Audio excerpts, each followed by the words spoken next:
están en nuestras historias más antiguas, tallados en piedra, descritos en lenguas que ya nadie habla y aún así siguen apareciendo. A veces como dioses, otras como sombras que susurran debajo de la tierra, pero siempre con ojos que no olvidan. Los llamamos reptilianos, pero ese nombre es apenas una máscara para algo mucho más antiguo, más complejo y quizá más real de lo que pudiéramos aceptar. Culturas separadas por océanos describen lo mismo, seres con escamas, con sangre fría, con un conocimiento que no pertenecía a este mundo, y no hablaban, más bien se comunicaban por la mente. No caminaban entre nosotros, se ocultaban o se disfrazaban. Hay quienes dicen que vinieron del cielo. Hay otras personas que dicen que salieron de las profundidades y hay teorías que no hablan de dónde, sino más bien de cuándo, como si siempre hubieran estado ahí. Porque todo esto no es un mito, es una red de símbolos, textos prohibidos, fragmentos arqueológicos que al ser conectados revelan algo perturbador, que tal vez la historia humana podría haber sido influenciada, guiada o manipulada por inteligencias que no se parecen a nosotros, pero que en el fondo nos conocen demasiado bien.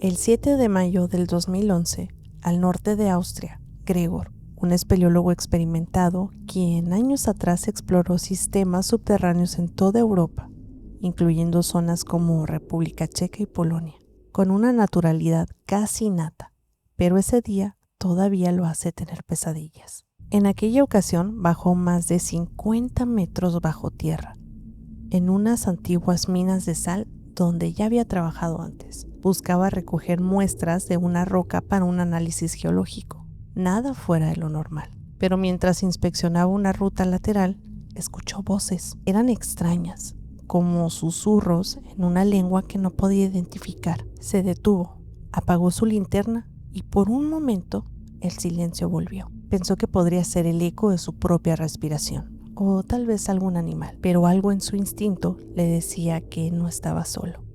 Aún así, decidió continuar. A los pocos metros, el pasadizo lo llevó a una cámara mucho más amplia, y ahí el olor lo golpeó primero. Un hedor a carne descompuesta atrapada por los siglos. Gregor se agachó conteniendo el aliento, pero entonces las voces regresaron, esta vez más fuertes, más nítidas, y no venían del túnel, venían de una cámara. Retrocedió un paso y preparó todo para irse, pero de repente algo empezó a iluminar, una luz tenue desde el fondo de la sala, como si alguien hubiese encendido una lámpara subterránea. Y luego otra luz, y luego otra, y otra. Cuando Gregor se giró para mirar por última vez, lo vio. Figuras erguidas que no eran humanas. Gregor contó que vio al menos 3 seres, musculosos, con piel escamosa, cuerpos de lagarto, erguidos como hombres. Sus colas largas se movían lentamente en balanceo. Llevaban lo que parecía ser una especie de uniforme oscuro, ajustado al cuerpo.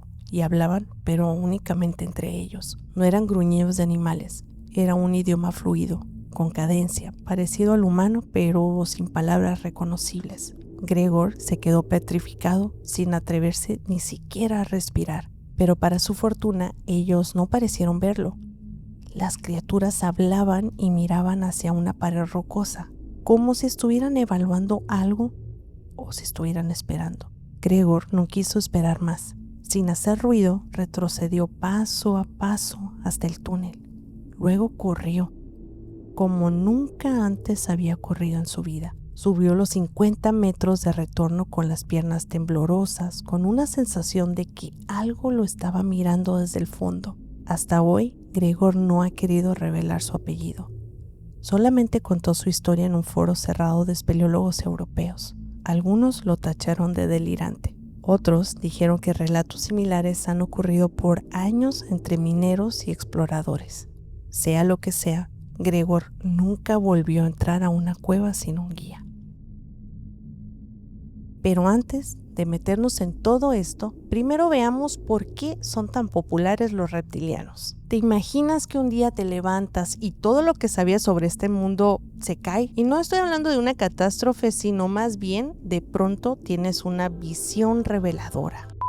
Bueno, así empezó David Icke. Antes de volverse el hombre más asociado a la teoría de los reptilianos, Icke era una persona literalmente normal. Nació en Inglaterra en el año de 1952 y jugó un tiempo como portero profesional en equipos británicos, pero una artritis reumatoide lo sacó del campo. Después de eso, se hizo conocido como presentador deportivo de la BBC en los años 80. Tenía carisma, presencia y cero intención de volverse el conspiranoico más famoso del mundo. Pero en el año de 1990 todo cambió. Cuenta que fue una medium llamada Betty Shine y durante la sesión ella le dijo: "Tú estás aquí para comunicar un mensaje. Eres un sanador enviado por entidades de luz". Y ahí se encendió algo. Icke empezó a recibir mensajes, empezó a recibir visiones y al poco tiempo dijo públicamente que él era el hijo de la divinidad y que el mundo sería sacudido por terremotos y caos. Y eso no me lo estoy inventando, lo dijo en televisión nacional en el show de Terry Wogan. ¿Y cuál creen que fue el resultado? Obviamente burlas y memes antes de que supiéramos que se llamaban memes.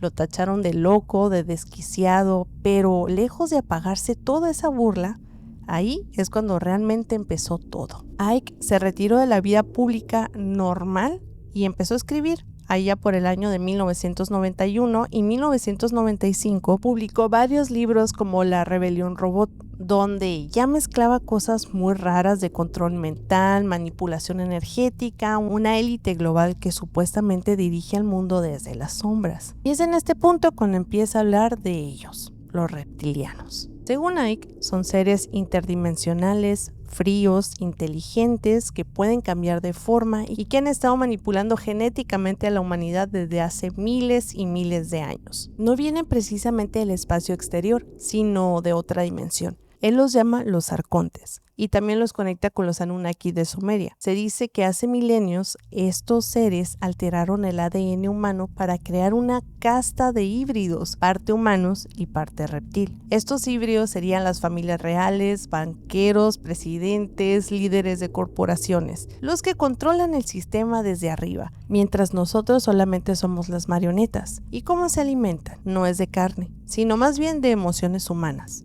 de miedo, sufrimiento, caos. Cuanto más mal vibra el mundo, más alimento energético para ellos. Icke mezcla fuentes de lo más variadas, las tablillas sumerias que hablaban de los Anunnaki, el gnosticismo donde los arcontes controlan la percepción humana, entrevistas con chamanes africanos como el credo Mudwa que hablaban de la gente serpiente, canalizaciones también de mediums New Age y hasta ideas de ciencia ficción como control mental tipo MK Ultra. También sostiene que la luna es una estructura artificial que está colocada ahí por los arcontes para proyectar una realidad falsa sobre la Tierra, así como te imaginas una antena energética para mantenernos a todos dormidos. Según Icke, hay una hermandad babilónica que controla todo, que manipula los medios, religiones, educación, orquestan crisis globales, guerras, pandemias, hacen rituales, sacrificios y usan símbolos ocultistas frente a nuestras narices. Y todo esto para mantenernos divididos, con miedo, desconectados de nuestra propia conciencia superior, porque si despertamos, rompemos el hechizo. Y aunque parecía un loquito marginado de los años 90, con el tiempo empezó a llenar teatros, conferencias de 6 a 8 horas, miles de personas escuchando. Su libro, El más grande secreto, se vendió como pan caliente en el año de 1999 y para los 2000 ya era un referente obligado en el mundo conspiranoico. Pero también con toda esa fama empezaron a llegar los problemas. Fue acusado de antisemitismo y de difundir desinformación. También a este sujeto lo han censurado en muchos países y muchas de sus ideas han sido absorbidas por otros conspiranoicos más extremos y muchas de sus ideas han sido absorbidas por otros conspiranoicos más extremos. Pero la pregunta es, entonces, ¿sí estaba loco o no? ¿Inventó todo o no? Pues bueno, no es tan simple. Tal vez su historia es una metáfora moderna, una forma de expresar que el mundo sí está dormido por algo frío, inhumano, disfrazado de poder y prestigio. Quizá los reptilianos no existen tal cual como él dice, pero el símbolo sí resuena, una figura que representa el control, la manipulación, la pérdida de identidad, y eso quieras o no, con las noticias, las modas, las tendencias, lo seguimos viendo todos los días. Pero vámonos mucho más atrás. antes de que estos seres tomaran la posesión de la cultura pop. ¿Te acuerdas cuándo fue la primera vez que viste la imagen de una serpiente? Esta imagen está instalada profundamente en el inconsciente colectivo. No importa de qué parte del mundo lo estés viendo, Para algunas personas esto representa un peligro y eso tiene un sentido desde el punto de vista biológico. Es un animal que se esconde, que ataca en silencio y que también puede ser venenoso. Desde tiempos prehistóricos, la serpiente fue vista como una amenaza latente, una figura que obliga al humano a estar alerta y a desarrollar reflejos, pues básicamente a sobrevivir. Pero más allá de eso, su carga simbólica fue moldeada por las culturas con el paso del tiempo. Por ejemplo, en Occidente, sobre todo a partir del relato bíblico, la serpiente quedó asociada al error, al castigo, a la desobediencia. En el Génesis es la figura que altera todo el orden que ya está impuesto, que introduce la conciencia y con ella pues llegan los conflictos. Esta interpretación marcó durante siglos cómo se veía este animal, como algo malo, algo corruptor. Pero fíjense que por el otro lado hay otras culturas que su significado es completamente distinto. Por ejemplo, en la América precolombina, la serpiente estaba relacionada con el conocimiento, con la sabiduría del cosmos y con poder de transformación. Y no nos vayamos tan lejos porque la civilización maya y la azteca la consideraban una entidad sagrada, no por su forma, sino más bien por lo que representaba, que es el cambio, el vínculo entre el cielo y la tierra. En otros lugares como África, Asia, en la India, la serpiente no es mal vista, es parte de una estructura mucho más amplia, de un sistema de símbolos donde lo desconocido no significa precisamente maldad. Más bien se reconocía como algo potente, algo que debía ser entendido y no eliminado. Y si nos vamos un poquito más técnicos, desde la psicología, Carl Jung hablaba de los símbolos como de expresiones del inconsciente colectivo, y en ese marco la serpiente es un arquetipo claro, representa lo que incomoda, lo que está oculto, lo que tiene el poder pero no lo muestra abiertamente. Por eso genera reacciones tan extremas, o la amas o la odias, pero nunca te es indiferente. En términos muy sociales también se refleja como algo más profundo. La serpiente no se adapta al orden humano, no es como un pajarito que se puede poner por ahí, no se deja dominar y eso simbólicamente incomoda a cualquier estructura que necesita control o jerarquía. No es casualidad que muchos relatos religiosos o mitológicos usen su figura para hablar de rebelión, de acceso al conocimiento o de ruptura de lo establecido. Por eso sigue apareciendo en logos, arquitectura, en rituales, en arte y en muchas cosas más. No porque sea un símbolo de moda, sino porque está bien metido en nuestra memoria. Y en sí es que la serpiente ni es buena ni es mala. En cada cultura la han usado para hablar, en el fondo, de lo mismo. El miedo al que no podemos dominar. No sé si ustedes, pero yo a veces sí pienso que la historia comenzó allá por Grecia o Egipto, pero mucho antes de todo eso ya existía una civilización que dejó literalmente las cosas escritas sobre piedra. Estoy hablando de los sumerios. Y dentro de todo ese universo de tablillas, nombres y símbolos antiguos, hay un grupo de seres que llama la atención, los Anunnaki. Ellos no eran como los dioses que imaginamos ahora, flotando ahí en las nubecitas, más bien los sumerios los describían como figuras poderosas que bajaron del cielo a la tierra. Y ese es justo el significado de su nombre, Anunnaki. Lo curioso es que no llegaron en paz ni en guerra tampoco, simplemente tenían una misión. Según varios textos, parte de esa misión era crear al ser humano, así como lo estás oyendo. Hay una historia que aparece en las tablillas de Nippur que cuenta cómo los dioses estaban agotados de trabajar en la tierra, de cavar canales, de mantener el orden, estaban hartos ya. Entonces decidieron formar a alguien que pudiera hacerlo por ellos. Tomaron arcilla, le dieron forma y lo mezclaron con algo más. Divinidad, ADN, eso depende a quién se lo preguntes.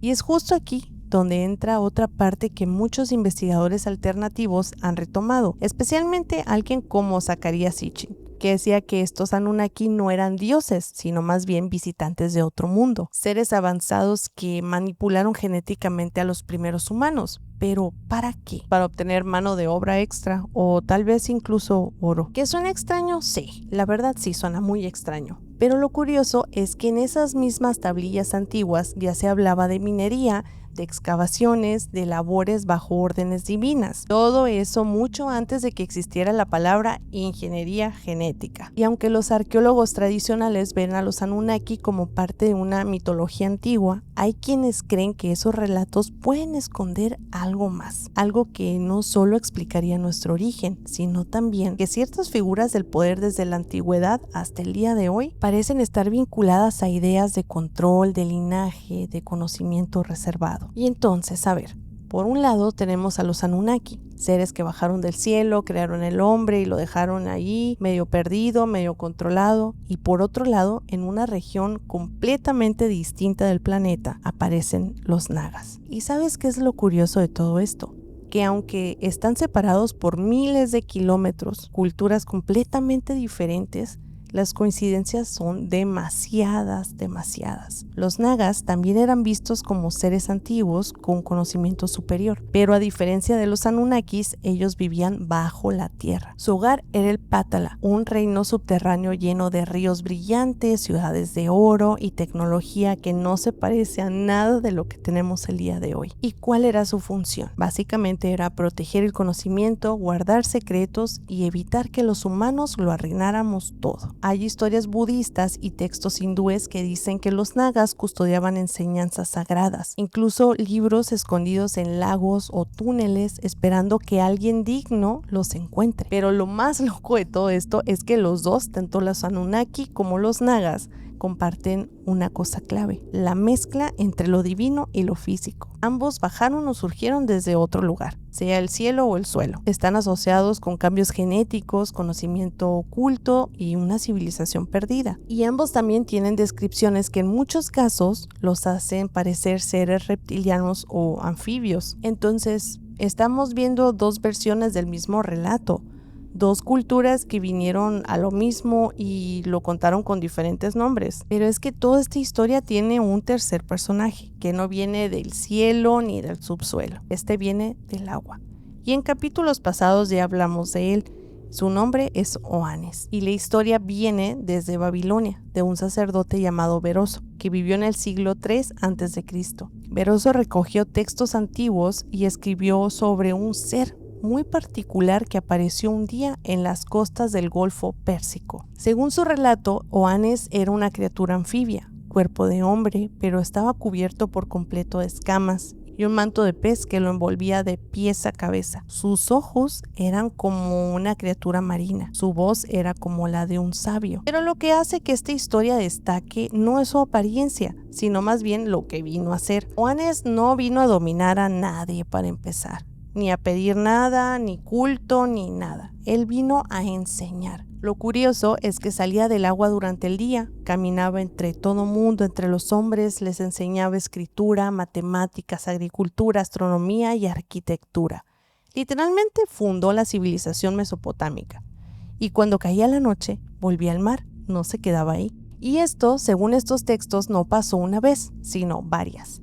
Beroso decía que no fue el único, que vinieron otros con él, llamados los Apkallu. Y todos tenían ese mismo aire extraño, como sabios distintos, cubiertos de mística y de escamas. Ahora, vamos a detenernos un momentito. ¿Te suena esto que te estoy diciendo? Un ser que no es humano, que emerge de lo profundo, con mezclas de rasgos animales y humanos. Y en vez de aterrorizar, entrega un conocimiento. Pues la idea se parece mucho a lo de los Nagas, ¿verdad? Que custodiaban los textos sagrados en el lago. Y también ciertos Anunnakis que, según Zacarías y otros investigadores alternativos, no solamente crearon al humano, sino que compartieron saberes avanzados en algunas culturas seleccionadas. Hay quienes piensan que Oannes era un Anunnaki, solo que representado en otra religión y en otro contexto. Otras personas también creen que eran parte de una raza anfibia ancestral que vivía en lo más profundo de los mares, como si fueran guardianes de otra parte del conocimiento, ese supuesto conocimiento que se oculta bajo el agua. Pero a ver, vamos a empezar a juntar las piezas.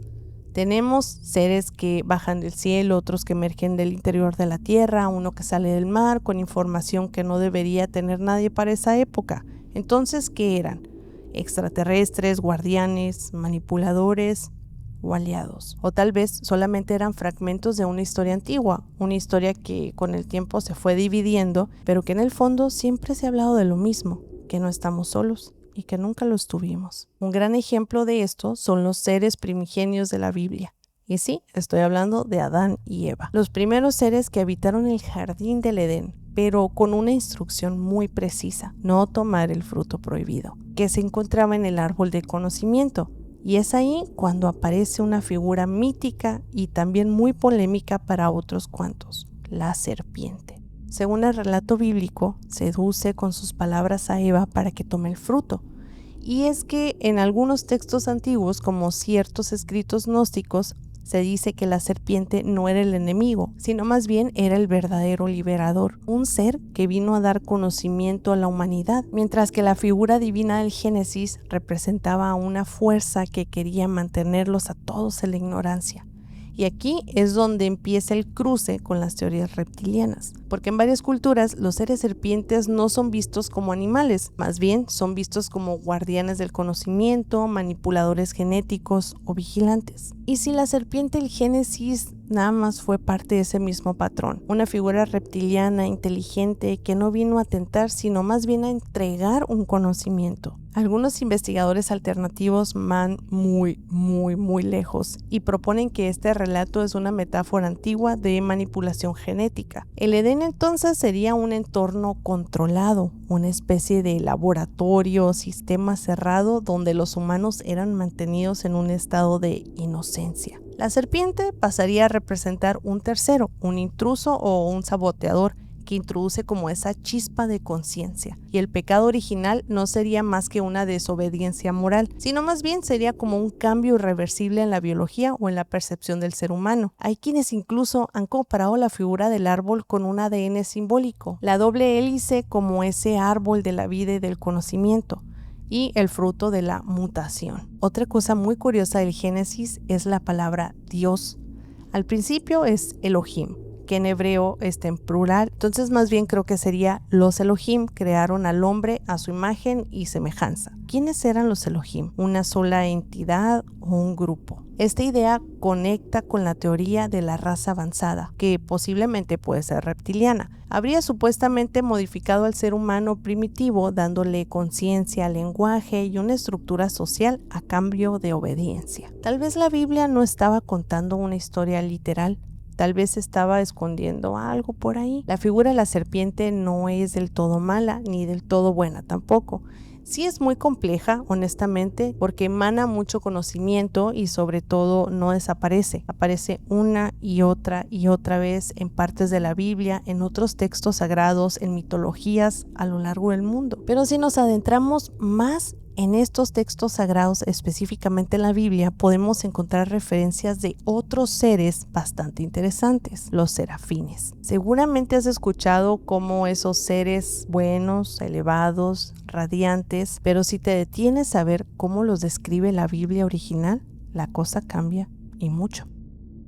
En el libro de Isaías, capítulo 6, cuando el profeta tiene una visión directa del trono de Dios, se encuentra con los serafines y no son lo que se estaba imaginando. Los describe como seres con 6 alas que no vuelan, como aves bonitas. Con 2 alas cubren el rostro, con otras 2 cubren los pies y con otras 2 vuelan. Y según esto, están rodeando el trono, envueltos en fuego, repitiendo sin cesar: Santo, Santo, Santo.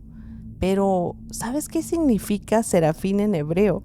Literalmente, los ardientes o los que se queman. La raíz de la palabra seraf también se vincula con serpiente ardiente o criaturas reptilianas de fuego. En Números 22:6, Dios envía a serafines ardientes al campo hebreo. Y no eran ángeles de alas suaves, eran serpientes o algo muy parecido. Incluso hay quienes dicen que esos serafines que están cerca del trono no son tan distintos a los dragones orientales o de las deidades serpiente del sur de Asia. Y aquí es donde todo se empieza a mezclar. Los nagas también eran vistos como protectores del conocimiento divino, los anunnakis como dioses superiores que bajaron a establecer el orden. Oanes como maestro que enseñó todo lo necesario para fundar una civilización, y los serafines como guardianes celestiales, con forma de reptil o serpentina, conectados directamente con la energía divina. ¿No te parece raro que en tantas culturas distintas y en tantos puntos del mundo los seres cercanos a lo sagrado tengan características reptilianas o no humanas? Quizá desde siempre la imagen del reptil no fue un símbolo del mal, sino de algo más grande, algo que todavía no comprendemos, pero que sabíamos que tenía un poder como tal. Tal vez los serafines bíblicos no eran simples criaturas aladas, sino más bien una representación más de ese mismo arquetipo antiguo, los intermediarios entre el cielo y la tierra, con un lenguaje y una forma que nuestra mente humana apenas si puede sostener. Pero fíjense que hace poco, en una plaza en Chiclayo, la cuarta ciudad más grande de Perú, apareció una estatua que conmovió a muchos. Y aquí les voy a dejar la foto. La imagen muestra un ser altamente humanoide, de unos 2 metros de alto con rasgos reptilianos muy marcados. La piel está texturizada y como pueden ver el rostro está seco, en postura erguida. Lo bautizaron como el Morrop, el dios reptil de los antiguos mochicas. De esto ya hablamos un poquito hace unos capítulos, pero vamos a introducirnos un poquito más para entender. Los mochicas, que florecieron entre los siglos I y VII, tenían un profundo respeto por la naturaleza, y esas estructuras reflejaban devoción. Y es que el Morrop no aparece como un monstruo, sino más bien como algo emblemático, casi como un guardián. Algunos lo llamaban el hombre iguana. El Morrop conecta con la línea serpentina que vimos antes, pero con una diferencia: no es un ser etéreo ni escondido en cuevas. Está en una plaza pública para empezar, siendo reivindicado como parte de un orgullo cultural, y eso nos sugiere que esos arquetipos reptilianos no siempre son oscuros ni siniestros. Hay otras partes de la historia donde eran héroes, guardianes del ecosistema y también portadores de un mensaje que hasta el día de hoy vuelve a resonar, tanto como para que haya una estatua en una plaza. Y es que desde Mesopotamia hasta el Himalaya, desde las profundidades enterradas hasta los mares más antiguos, y ahora nos vamos hasta el Perú precolombino, la figura del reptiloide ha recorrido el mundo y las eras definitivamente. Y hay un caso más o menos reciente que nos podría dar un poquito más de información acerca de estos seres. Era diciembre del año 1978. El invierno italiano había cubierto las colinas de Torriglia, cerca de Génova, con un aire denso, oscuro y frío. Pier Fortunato, un guardia de seguridad de 26 años, patrullaba como cualquier otra noche. Nada parecía fuera de lo común hasta que, cerca de las 11:30 de la noche, recibió una llamada para revisar una villa. La casa estaba aislada en lo alto de una colina, envuelto en vegetación cerrada. Sanfretta tomó su Fiat 127 y se dirigió al lugar. Al llegar, notó algo muy extraño. Las luces estaban muy brillantes detrás de la villa. De primera instancia pensó que podrían ser ladrones, así que apagó las luces de su coche y caminó con una linterna de mano hacia el jardín. Pero cuando justo se acercaba, las luces desaparecieron de golpe. El silencio se volvió denso, casi eléctrico. En medio de esa oscuridad, una ráfaga de calor lo envolvió.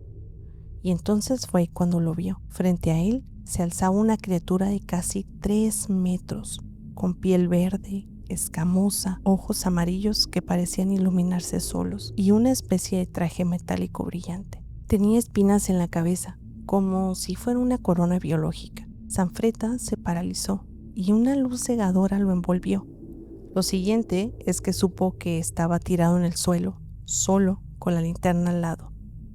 Corrió desesperadamente a su auto, pidiendo ayuda por el radio. Cuando llegaron sus compañeros, lo encontraron temblando con una expresión de terror absoluto.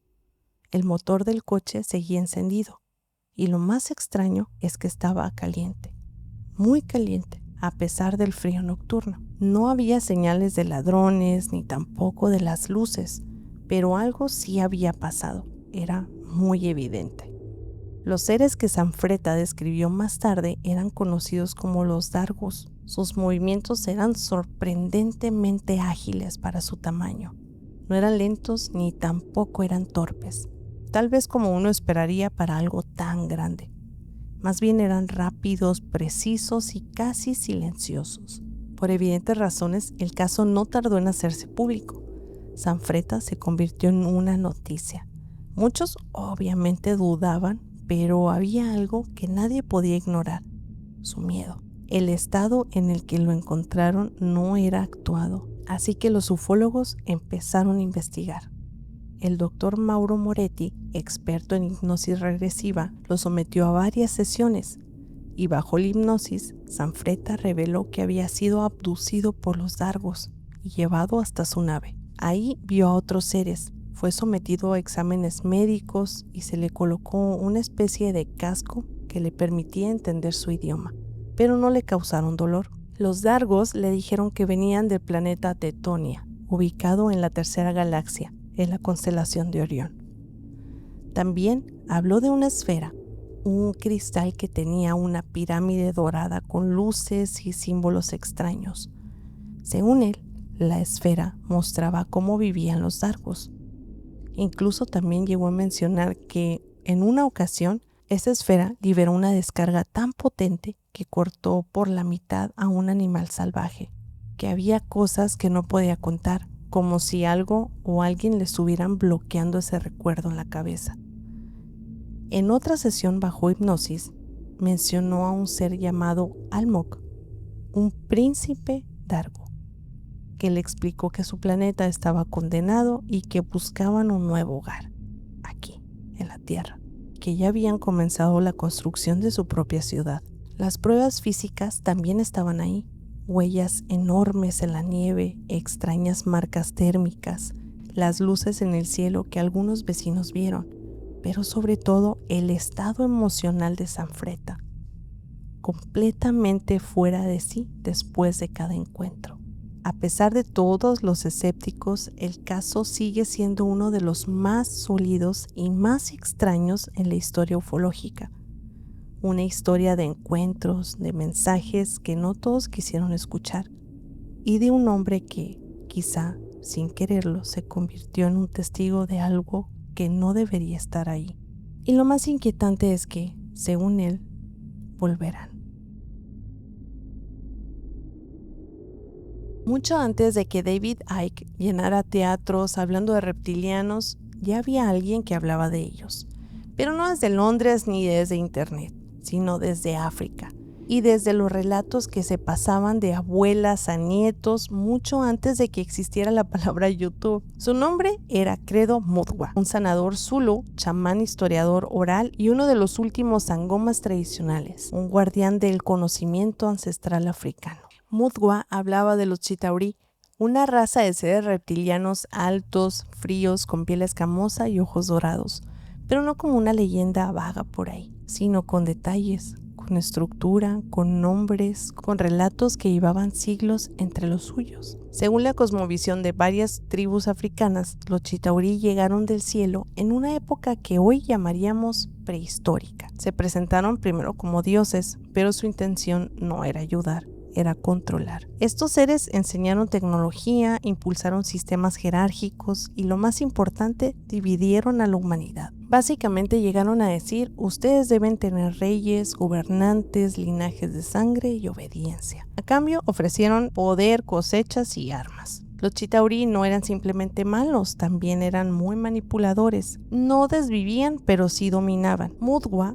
decía que estos seres necesitaban algo muy específico de los humanos: la energía emocional. Una idea que más tarde algunos investigadores relacionarían con el concepto de Lush, esa energía que se genera cuando el ser humano está en un constante miedo, dolor o desesperación. Lo mismo se dice en el caso de la base dulce o también en algunas abducciones de entidades grises, pero lo más escalofriante es esto. Mutwa aseguró que las élites del mundo moderno están conectadas con los Chitauri, que a lo largo de la historia ciertos linajes reales y de poder han mantenido el contacto con esta fuerza reptiliana, y que eso explicaría por qué tantos símbolos reptiloides están presentes en coronas, blasones, templos y en edificios de gobierno. Y no lo decía como una teoría nomás ahí, lo decía como alguien que lo vivió. Mutwa también contó que él mismo fue abducido por entidades reptilianas en su juventud durante un ritual en Zimbabue. Dijo que lo llevaron a una especie de espacio artificial. Fue sometido a pruebas, le mostraron visiones de conflictos futuros, ciudades destruidas, seres humanos sin alma. Después de todo eso, sus sueños,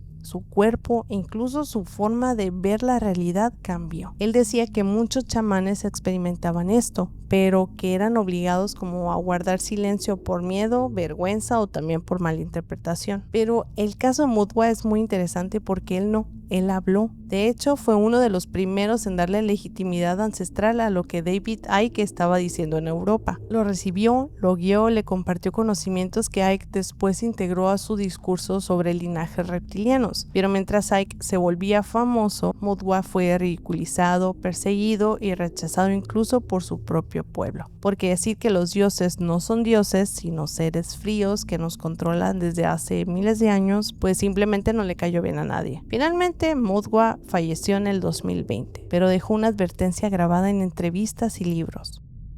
Si no reconocemos quién realmente manipula nuestro mundo desde las sombras, seguiremos esclavos sonrientes en el juego que nunca entendimos.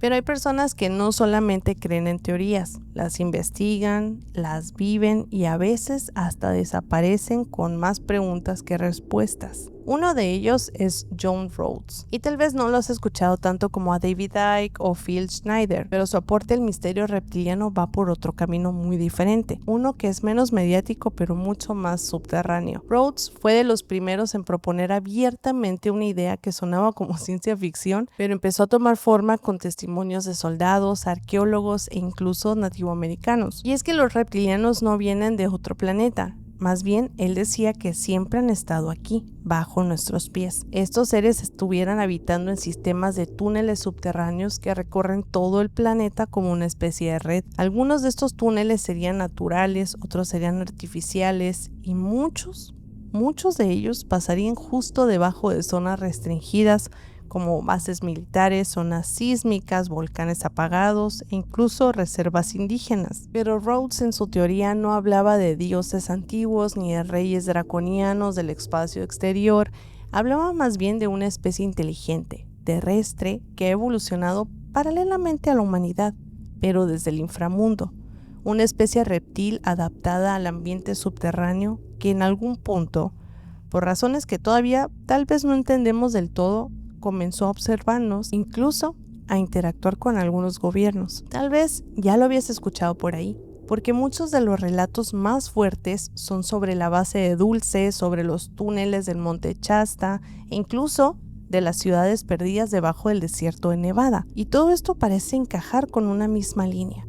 Seres con aspecto reptiliano de inteligencia avanzada, con comunicación telepática, uso de tecnología biológica y acceso a niveles profundos de la Tierra que los humanos apenas empezamos a conocer. Rhodes incluso aseguró haber entrevistado a exmilitares que hablaban de encuentros en cavernas, de sonidos metálicos bajo tierra, de estructuras que no deberían de existir y de ojos que los observaban desde la oscuridad. Pero hay algo más inquietante. John Rhodes dijo que muchas de las abducciones que la gente atribuye extraterrestres en realidad podrían ser provocadas por estos reptilianos subterráneos, usando tecnología que simula un contacto alienígena para mantener ese secreto. ¿Cuál sería la razón de todo esto? Pues evitar que los humanos sepamos que nunca estuvimos solos en la Tierra y que quizá ni siquiera somos los verdaderos dueños del planeta. Después de todo esto que te acabo de contar, Rhodes desapareció del ojo público. Algunos dicen que se retiró, otros dicen que fue silenciado, pero su legado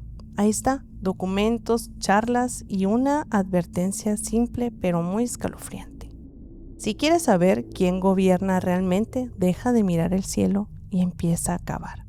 Imagina que alguien te dijera que los reptilianos no son extraterrestres ni demonios ancestrales, que en realidad son el siguiente paso evolutivo de los dinosaurios. No es una historia sacada de una novela de ciencia ficción, es una teoría real presentada en los años 80 por el paleontólogo canadiense Dale Russell. ¿Y quién era este tipo? ¿Por qué es importante? Él trabajaba con restos de un dinosaurio llamado Stenonychosaurus, un terópodo pequeño, bípedo, con un cerebro inusualmente grande para su tamaño. Era ágil, también tenía una visión binocular y extremidades con dedos prensiles. Según Russell, si ese dinosaurio no se hubiera extinguido hace 65 millones de años, su evolución lo habría llevado eventualmente a desarrollar inteligencia muy compleja. Y aquí es donde nace el concepto dinosauroide. Russell incluso creó una maqueta y una criatura de ojos grandes, postura erguida, sin cola, con manos similares a las humanas y una cabeza alargada. Algo que, tal vez si te pones a pensar un poquito, se parece mucho a los reptilianos descritos por cientos de testigos que hemos estado viendo a lo largo de todo este video. Pero ahora viene lo que sí es muy inquietante.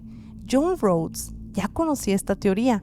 Y no solo eso, la tomó y la extendió todavía. Para Rhodes, los dinosauroides no se extinguieron, más bien sobrevivieron al cataclismo en refugios subterráneos, adaptándose durante millones de años. Y desde entonces han estado evolucionando por ahí muy silenciosamente, lejos de la superficie, lejos de nosotros. Rhodes llegó a plantear que estos seres, estos descendientes de los dinosaurios inteligentes, podrían ser los reptilianos criptoterrestres de los que todo el mundo habla, una especie terrestre antigua que nunca dejó el planeta. Y esta idea sí tiene algo ahí lógico, que sinceramente yo creo que sí va a dar escalofríos a alguno que otro. Y a ver, si nosotros venimos de los mamíferos que sobrevivieron a una extinción masiva, ¿por qué no podrían haber sobrevivido también algunos linajes de reptiles? Pues Rhodes fue más allá todavía.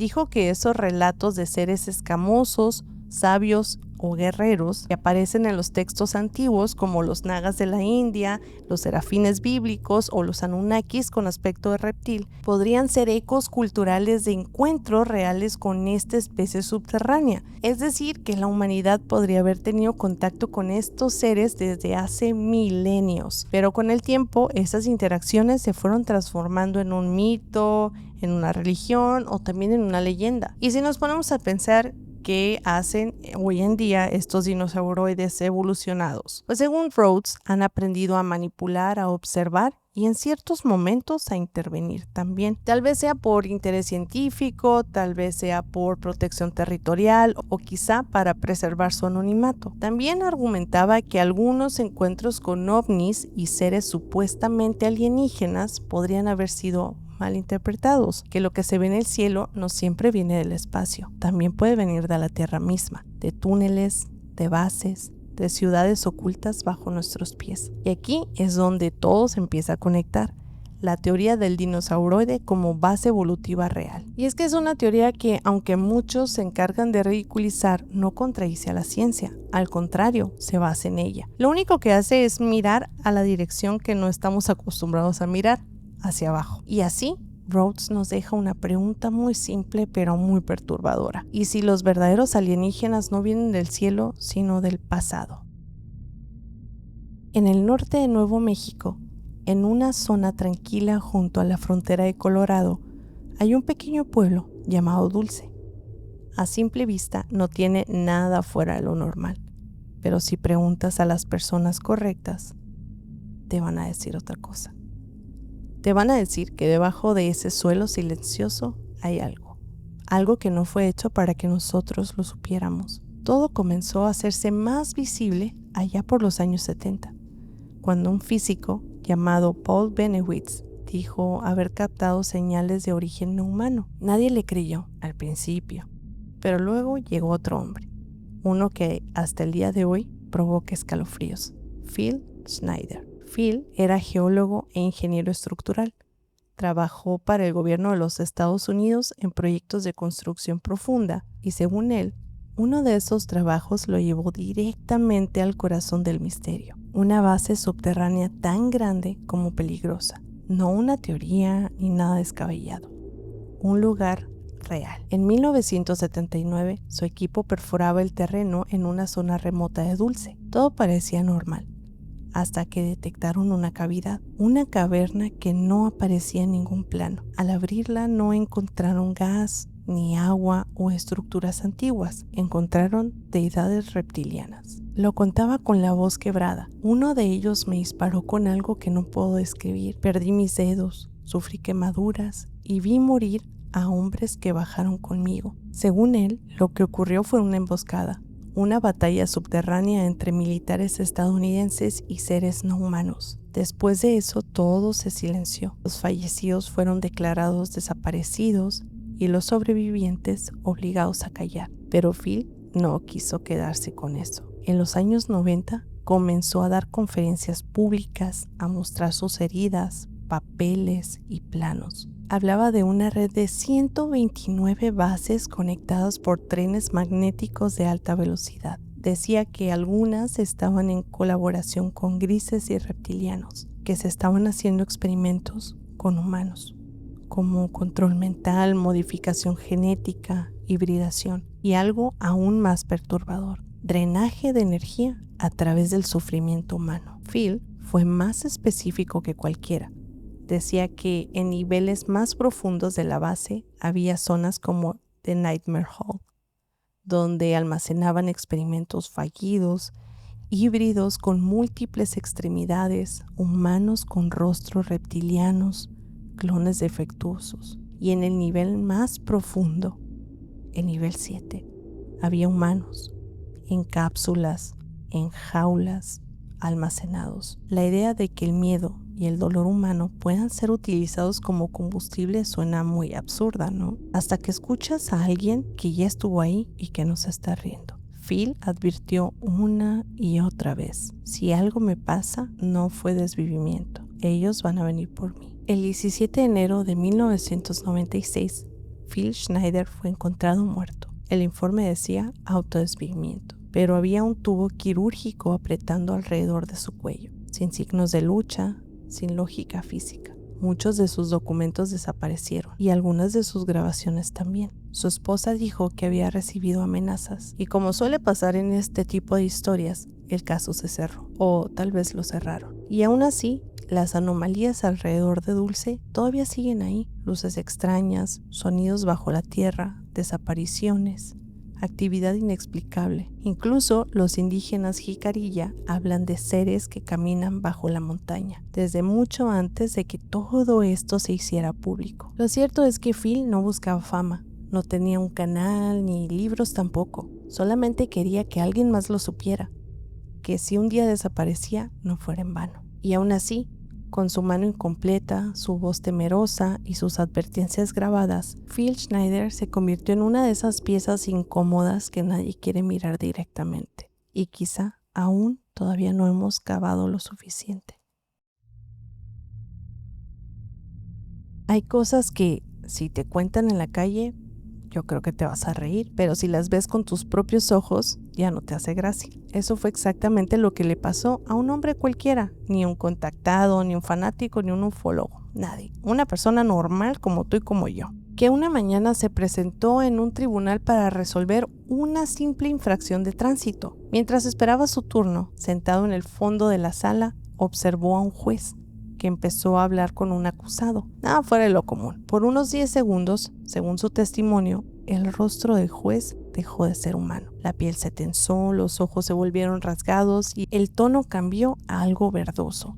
La mandíbula se marcó con una forma que parecía antinatural, como si una máscara invisible se hubiera caído por accidente, mostrando lo que había debajo, algo reptiliano. Después de ese instante, el rostro volvió a la normalidad y nadie más reaccionó. 15 personas más en la sala y ni una se inmutó, como si el tiempo solamente se hubiera distorsionado para él. Presentó su informe a MUFON, el Mutual UFO Network. Su audiencia fue reprogramada y cuando volvió ya no estaba el mismo juez. Y lo curioso de todo esto es que nunca jamás lo volvió a ver. Tampoco logró ubicarlo en un directorio oficial, como si simplemente se hubiera desaparecido del sistema. Pero vámonos hasta el año de 1934. Un ingeniero en minas llamado Warren Shufeldt aseguró haber hecho un descubrimiento que, si hubiera sido cierto, cambiaría todo lo que creemos sobre la historia de la ciudad de Los Ángeles. Utilizando una máquina que él mismo bautizó como Radio X-Ray, Shufeldt decía haber mapeado una ciudad subterránea justo debajo de Los Ángeles. No una cueva, no, una ciudad, con pasadizos, cámaras, bodegas y todo el kit completo. Pero lo más inquietante era que los habitantes no eran humanos, era una raza a la que los antiguos lugareños llamaban los hombres lagarto. Según aquella leyenda de un anciano nativo, le relató que estos seres construyeron su refugio hace más de 5,000 años para protegerse de una catástrofe que venía desde el cielo. Pero no solamente eso, dejaron su historia grabada en tabletas de oro, escondidas junto a sus tesoros más preciados. oro, conocimiento y una tecnología que nadie podía encontrar. Scofield consiguió permiso oficial para excavar en Fort Moore Hill y bajó más de 250 pies de profundidad. Pero lo más sorprendente de todo esto es que esa acción fue cubierta por la primera plana de Los Angeles Times el 29 de enero de 1934. Y después de eso, todo se detuvo. La excavación fue cerrada, el proyecto fue cancelado sin ninguna explicación. Y por supuesto, los túneles fueron sellados para siempre. Hay quienes dicen que el gobierno bloqueó el proyecto. Otros dicen que Scofield simplemente fue desacreditado a propósito. Pero lo cierto es que esta historia nunca murió, tanto en foros como investigaciones alternativas y en conversaciones que no llegan a las noticias. La leyenda todavía sigue viva. Se habla de túneles secretos conectados con bases militares, portales dimensionales y especies ocultas. Se dice que aún hoy algunas personas aseguran ver cosas bajo la ciudad, ojos brillantes desde las alcantarillas, sombras que se mueven donde no debería de haber nada y figuras humanoides que no parecen del todo humanas. ¿Y si el hombre del tribunal no estaba loco? Después de repasar tantas historias, hay algo que empieza a repetirse, ya sea en testimonios, en leyendas antiguas o en rumores modernos. Muchas de estas cosas no apuntan hacia arriba, sino hacia abajo. Como si lo verdaderamente extraño no estuviera en otro planeta, sino estuviera más cerca, debajo de nuestras ciudades, de nuestras montañas, de lugares que uno simplemente suele pasar de largo. A veces cuando las cosas empiezan a encajar, te das cuenta que tal vez no eran cuentos aislados, tal vez son parte de algo mucho más grande. Pero en el próximo video vamos a seguir tirando de este hilo porque todavía nos queda mucho por recorrer. Pero si te gustó este video, no olvides compartirlo y dejarme tu likecito para poder llegar a más personas. Como siempre, ya sabes que te voy a dejar mis redes sociales por si me quieres ir a seguir por allá. También los miembros del canal ya están activos. Por si quieres apoyar este bonito proyecto, aquí abajito hay un botoncito y ahí te puedes unir. Muy pronto va a haber sorpresas para los miembros del canal, así que no te lo pierdas. Este contenido y toda esta nueva temporada recuerda que también la puedes encontrar en Spotify. Y ahora sí, nos vemos en el próximo video.